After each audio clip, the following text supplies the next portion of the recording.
দেশের সন্তান, ঢাকার সন্তান। উনি ঢাকার থেকে কোনোদিন পালিয়ে যাননি।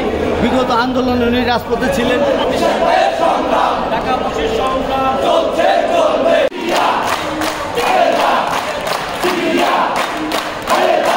রাজপথে থেকে ওনার যে ভূমিকা এটা আমরা সবাই জানি।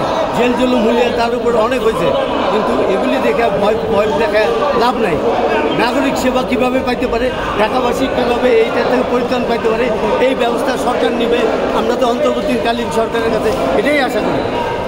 উনি তো ওই ফ্যাসিস্ট সরকারের মতো হাসিনার প্রতিনিধি না, গণতন্ত্রের প্রতিনিধি না। আপনি অন্তর্বর্তীকালীন সরকার কারণের রক্তপাত, ছাত্র জনতার রক্তপাত সব কিছুর মাধ্যমে দিয়ে আজকের এই নতুন বাংলাদেশ, এই নতুন বাংলাদেশের নতুন উপদেষ্টা হয়েছেন তারা। এখন ওনারা নতুন বাংলাদেশের যদি গতানুগতিক আগের মতোই হয় তাহলে লাভটা কি? উনি ব্যবস্থা নেই, নগরবাসীর সুবিধা 100% করুন।